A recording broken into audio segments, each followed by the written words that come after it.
Hi children, welcome back.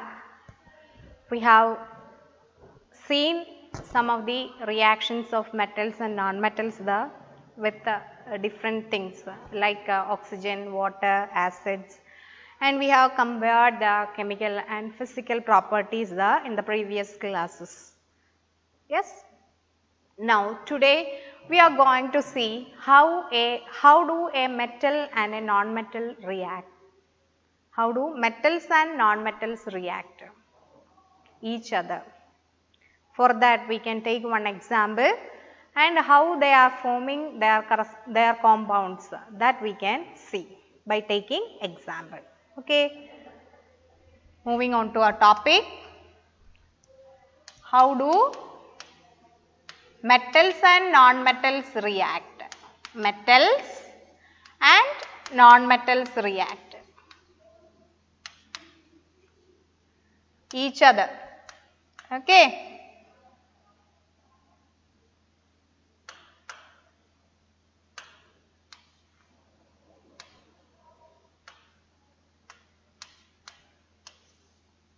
Okay. For that we have to take one familiar example, one metal, and we can take one non-metal for considering the example. Okay. For that we are taking sodium, a familiar metal for you, isn't it? Sodium symbol is Na. And what is the atomic number of sodium? Last year you have studied that. What is the atomic number of sodium? Yes, it is 11. So, sodium, how many electrons are there? What do you mean by atomic number? Yes, as you have studied that it is a number of protons in an atom, isn't it? Atomic number is the number of protons, and number of protons and number of electrons are equal there, and so sodium atomic number is 11. So, what will be the electronic configuration for sodium? We can write the electronic configuration for sodium is 2, K shell maximum is 2, L shell maximum is 8, and the remaining 1 electron will be moving into the third shell, isn't it? Yes. So, this is the electronic configuration for the metal sodium, and during the reaction what is happening? Why do certain metals, we have seen the reactivity series. Among that we have seen that some metals are highly reactive and some metals are moderately reactive and some other metals are least reactive. They do not have any reaction with any conditions, isn't it? Why do they show this much difference in their reaction? Because atoms, elements are undergoing chemical reaction in order to obtain a stable electronic configuration. If there is a particular, if they are gaining a particular electronic configuration, their energy will be minimum and the stability will be maximum. So, that stable electronic configuration, they are trying to attain that stable electronic configuration by participating in chemical reaction. Okay.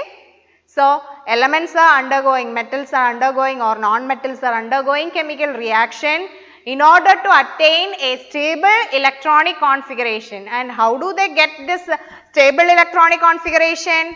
And they are obtaining that stable electronic configuration either by losing electrons or by gaining electrons. Sometimes they will lose electron or sometimes they will gain electron to attain that stable electronic configuration. And that stable electronic configurations are known as noble gas configuration.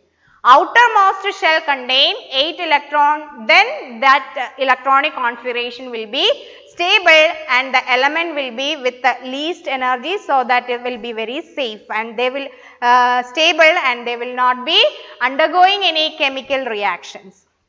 So, the aim of all the elements during participation of chemical reaction will be trying to attain that 8 electrons in their outermost shell.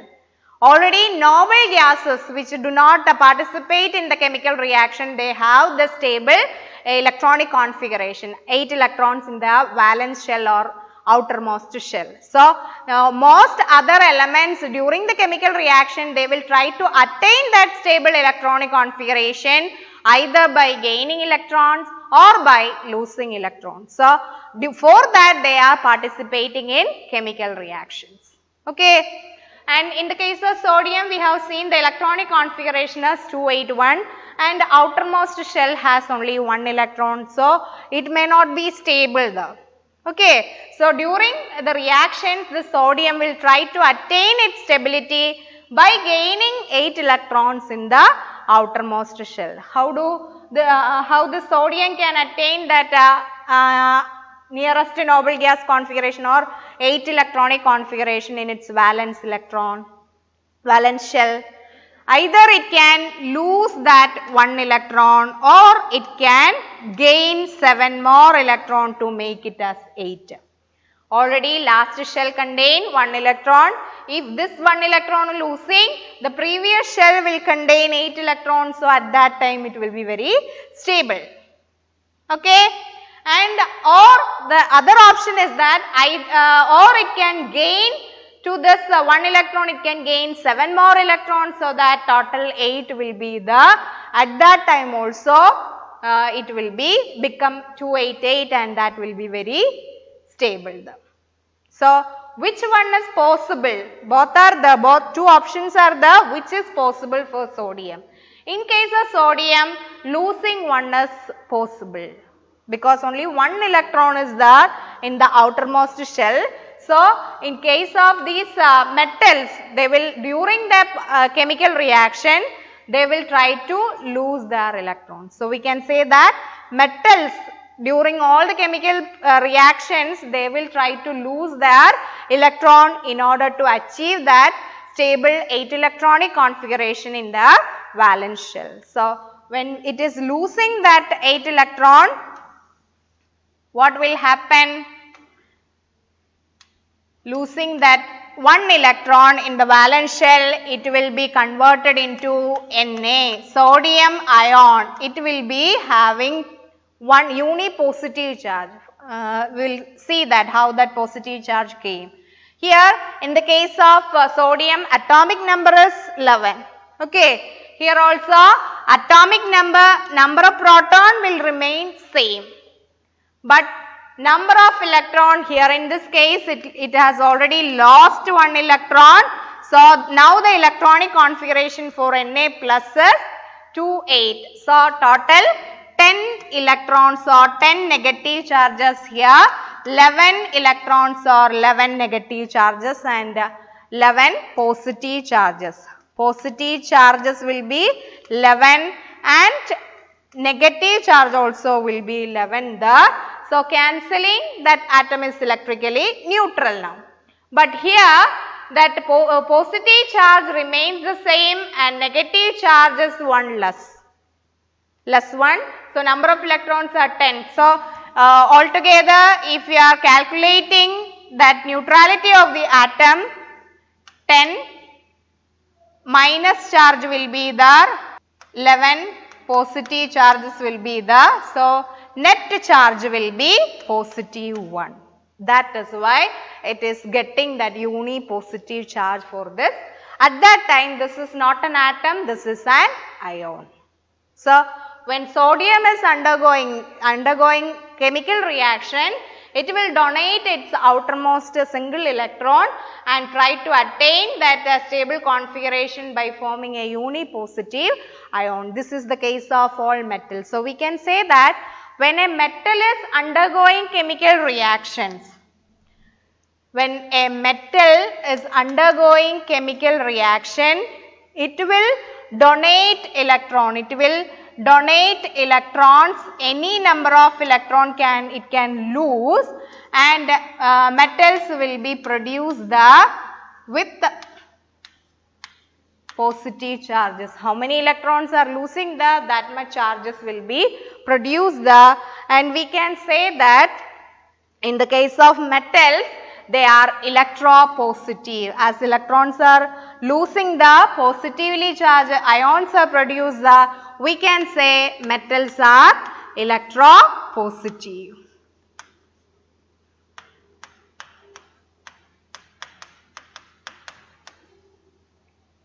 Okay. Now we can consider the case of a non-metal. In case of a familiar non-metal, we can take chlorine, which is a familiar non-metal for us. What is the atomic number of chlorine? Yes, it is 17. 17 is the atomic number for chlorine. And what will be the electronic configuration? Yes, it is 287 will be the electronic configuration.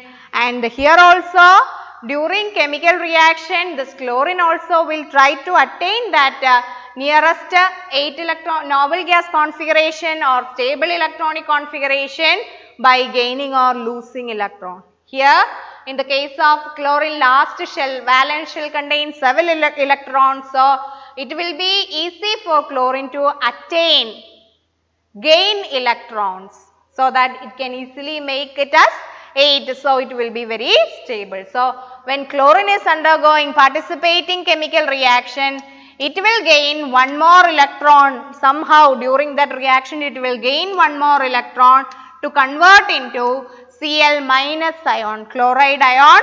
At that time, electronic configuration will be 28, which is 8, which is a 288, which is a stable configuration. Okay, you understood? So, in the case of non-metals, they are ready to gain electron to make the noble gas configuration or to get the stable electronic configuration. So, we can say that non-metals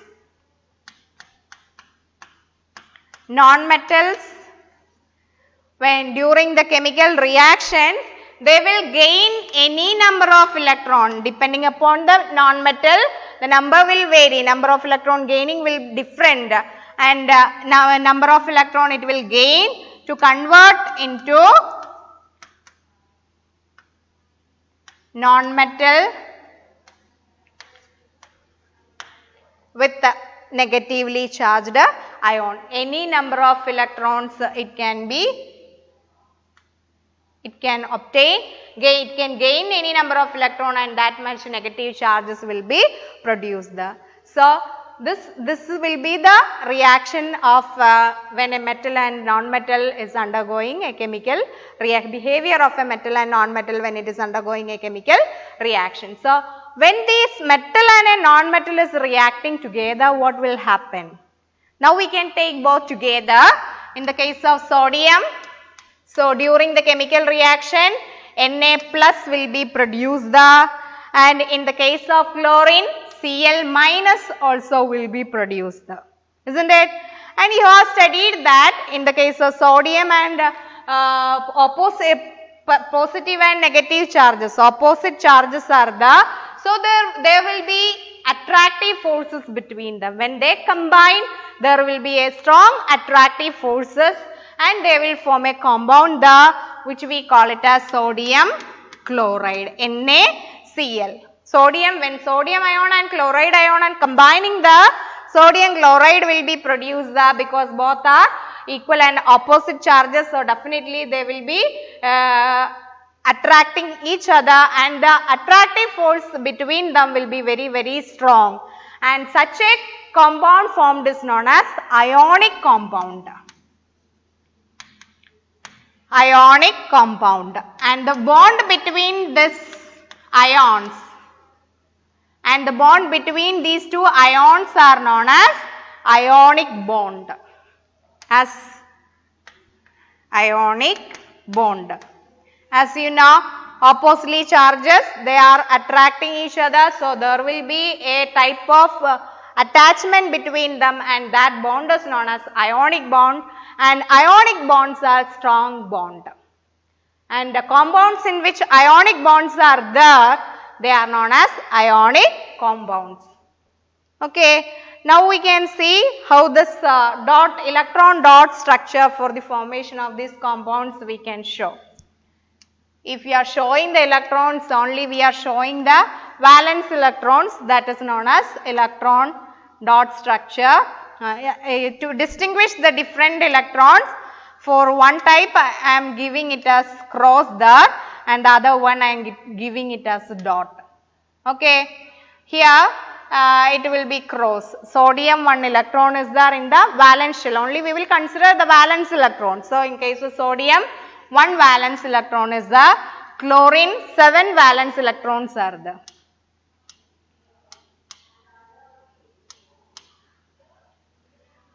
So, 7 valence electrons are there, and to this when the sodium and chlorine are combining they will convert into corresponding ions there. At that time sodium will lose this 1 electron and that electron will be gaining by chlorine.